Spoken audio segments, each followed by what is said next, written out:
सुना BSE limited अब देखिए 2887 रुपए का प्राइसिंग हमें देखने मिला है एंड एक शानदार मूव है जो कि हमें देखने मिला है आज की डेट में। Hi this is Dev and watching traders diary. But investor को क्या मिला एक्चुअल बेसिस पर जो समय चल रहा है आज की डेट में, इन्वेस्टर के लिए काफी टफ है। वो चीज ट्रेडर के लिए टफ नहीं है, वो चीज शॉर्ट टर्म ट्रेडर के लिए टफ नहीं है, लेकिन एक लॉन्गर टर्म इन्वेस्टर से पूछोगे तो वो यही कहेगा कि मुझे कुछ भी नहीं मिला है। एक्चुअल बेसिस पर कहानी यही है।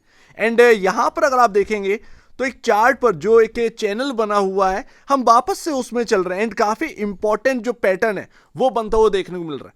अच्छा यहां पर है क्या, ये गैप अप होना ये काफी जरूरी था। गैप अप जो है वो मूविंग एवरेज के ऊपर हुआ एंड 2800 आज आपका लो है। ये 2800 का जो लो है वो काफी इंपॉर्टेंट बिकॉज ऑफ आपका मूविंग एवरेज के ऊपर ओपनिंग होना एंड वहां से एक छोटी सी गिरावट आना, इंपॉर्टेंट लेवल से घूमना, यही बताता है कि हां आपने मूविंग एवरेज जो है वो क्रॉस कर दी। अदरवाइज सेलिंग आ जाती वहीं से। वो एक ऐसी जगह पर ओपनिंग हुई थी, शायद ये पूरा मूव जो है वो बहुत खराब हो जाता, लेकिन हाँ गैप बना हुआ है। देखते हैं आगे, क्योंकि अगर आप देखें आज की डेट में मार्केट के अंदर जो कुछ भी हुआ है उसके ऊपर पानी फिर गया। कैसे? यही तो बात है कि इन्वेस्टर से अगर पूछोगे ना तो उसके वो यही कहेगा कि मेरे हाथ ना कुछ नहीं लगा एंड एक्चुअल बेसिस पर यही है। अच्छा जो न्यूज़ चल रही थी कि वॉर जो है वो कहीं ना कहीं रुक गया है, स्टेट ऑफ हॉर्मुज़ जो है उसको स्टार्ट कर दिया गया है, यही खबर थी। इसकी वजह से कल 1100 1150 पॉइंट जो है वो डाउ यहां पर उछलता हुआ देखने को मिला। आज यहां पर 550 पॉइंट का यहां पर निफ्टी। लेकिन अभी देर शाम क्यों दोपहर में न्यूज़ आती है बॉस, ये सब जो है ना कह दिया गया है ना, ईरान से बात हुई हमारी, यूएस ने ये कह दिया, ऐसी कोई भी चर्चा नहीं है। स्टेट ऑफ हॉर्मुज़ को स्टार्ट करने की कोई तैयारी है ही नहीं है। तो जो स्टेटमेंट आई थी न्यूज में, जो सर्कुलेट हो रही थी, उसके ऊपर एक्चुअल में पानी फिर गया। वो खबरें जो है वो खराब हो गई हैं, रियल स्टेटमेंट आ चुके हैं दोनों देशों से। यही तो बात है। अब यहां पर हुआ क्या, जैसे ये स्टेटमेंट आए बॉस एक प्रॉफिट बुकिंग जो है हो गई। जाहिर सी बात है पूरी तरीके से यहां पर बिगड़ा नहीं, बट एक्चुअल बेसिस पर है क्या है, निफ्टी के अंदर जो है वो 22,900 एक रेजिस्टेंस। क्यों रेजिस्टेंस ही कहें, क्योंकि जो ट्रेंड लाइन निकल रही है, मैंने ऑलरेडी आपके इसके ऊपर बात करी थी एंड आपने जो देखा तो वो 900 को जो है हम क्रॉस तो करें, 959 के आसपास का हाई है, लेकिन वहां से प्रॉफिट बुकिंग देखिए किस तरीके, क्योंकि वो ट्रेंड लाइन एंड वो हम ब्रेक कर चुके हैं। वो काफ़ी इंपॉर्टेंट ट्रेंड लाइन है जो कि ब्रेक कर चुके हैं। हम जो बीएसई के अंदर बात करते हैं ये चैनल, ये ट्रेंड लाइन, वैसे ही निफ्टी के अंदर हम उसके ऊपर टिक नहीं पाए। क्लोजिंग जो है वो 700 के आसपास हुई है, तो वो उस क्लोजिंग का कोई मतलब नहीं है, उस क्लोजिंग का कोई मतलब नहीं। तो आने वाले दिनों में कुछ भी हो सकता है। अब यूएस कह रहा है कि हम 2-3 हफ्तों में ये वॉर खत्म कर देंगे, ईरान के अंदर घुसेंगे एंड बस कहानी खत्म। लेकिन पता चला वो लंबा खिंच गया, तो वो मार्केट पर प्रेशर बनाएगा। इसीलिए हम जो निफ्टी और इसके ऊपर बात करें, क्योंकि इसका इंपैक्ट डायरेक्टली आपके ऊपर भी पड़ेगा। इसीलिए इन्वेस्टर के लिए बहुत टफ टाइम है एंड उनके हाथ में ना कुछ नहीं आ रहा है। बड़े बड़े मूव आ गए, आज 7.5% का मूव आ गया, कल पता चला 4%, ये सब नीचे हो गया। तो क्या आया इन्वेस्टर के हाथ पे? इस इन्वेस्टर के लिए काफी टफ समय है। ट्रेडर और जो शॉर्ट टर्म ट्रेडर है उनके लिए तो वक्त ही वक्त है, वो तो अपना पैसा जो है वो बना के निकल जाता है। हालांकि पैसा गवाते भी हैं तो जाहिर सी बात, लेकिन इन्वेस्टर जो होल्ड करता है उसके लिए काफी टफ समय है, क्योंकि रिटर्न नहीं बन रहे। अभी अगर आप देखें तो इन्वेस्टर जो है जो एक क्योंकि बीएसई का अगर आप इन्वेस्टर देखिए वो खरीद कर रखता है, क्योंकि बीएसई में आप किसी भी लेवल पर फंसे हो, बीएसई वहां से उस लेवल को क्रॉस करके मैटर ऑफ टाइम बट आपको रिटर्न दे ही जाता है। ये अभी तक खासियत रही है बीएसई की। एंड इन्वेस्टर, वो मैंने कहा ना कि ये वो स्टॉक है जिनके बिजनेस पर कोई भारी इंपैक्ट नहीं है। बात यहां पर यह आ जाती है, चाहे किधर भी लड़ाई हो जाए, वॉल्यूम्स आपके सामने जो है मार्केट के अंदर देखने को मिलेंगे।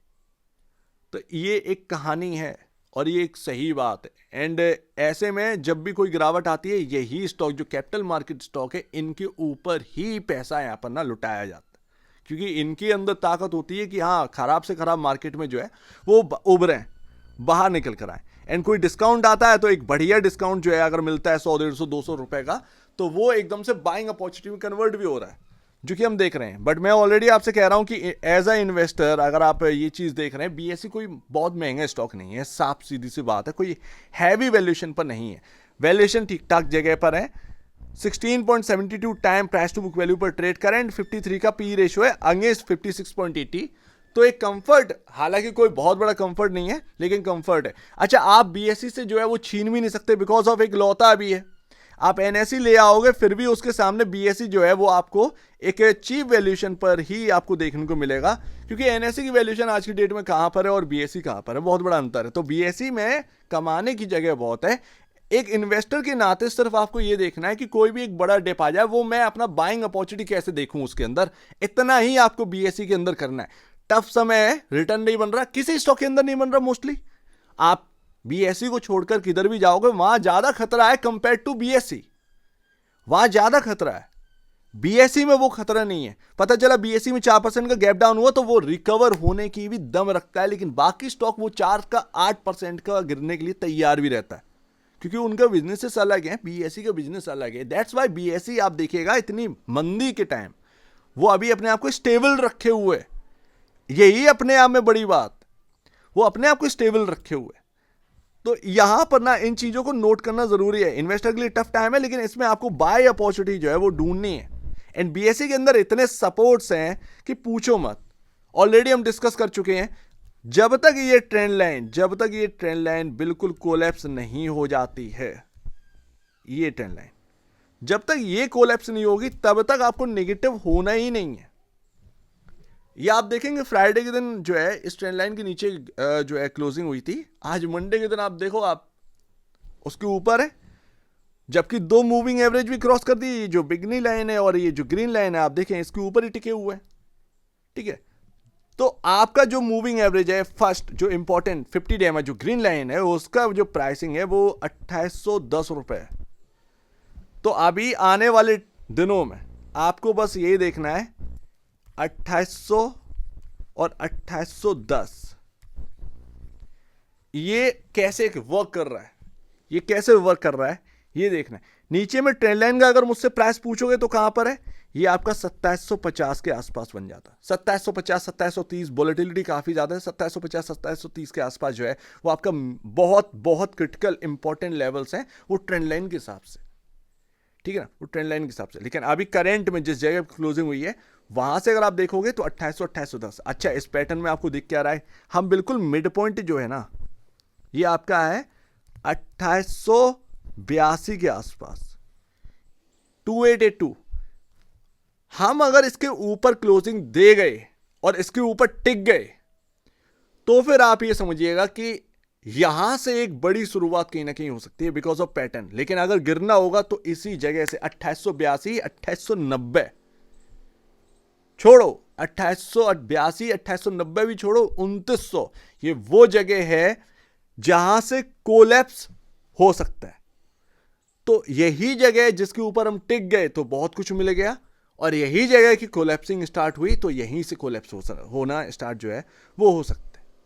तो ये ध्यान रखिए। और अगर हम इसके ऊपर टिक गए 3000 टेबल पर रखा हुआ कहीं ना कहीं मिल सकता है। तो ये चल रहा है अभी बीएसई में सिनेरियो। पैटर्न जो है वो बड़ा शानदार पैटर्न है, लेकिन हम उसके मिड पॉइंट पर ही आसपास है। तो ये 2882, ठीक है ना, 2882 हुआ, ये 2890 2900 ये जगह जो है ना ये काफी क्रिटिकल जगह, इसके ऊपर हमें टिकना है बिकॉज ऑफ पैटर्न के हिसाब से। एंड नीचे में 2800 और 2810 बिकॉज ऑफ मूविंग एवरेज। बस इस पर नजर रखिए, ज्यादा बेहतर है। इससे ज्यादा कुछ करना नहीं है, इससे ज्यादा कुछ सोचना नहीं है, इससे ज्यादा कुछ करना नहीं है। सो उम्मीद है कुछ आपको समझ में आया होगा। एक बार वैसे पहले आप बेचे पहले अपने ब्रोकर एडवाइस से जरूर सलाह लीजिएगा। खुद की स्टडी करेगा, उससे बेहतर कुछ भी नहीं है, खुद की स्टडी मस्ट है। तो आप दीजिएगा वीडियो देखेंगे वो तो धन्यवाद।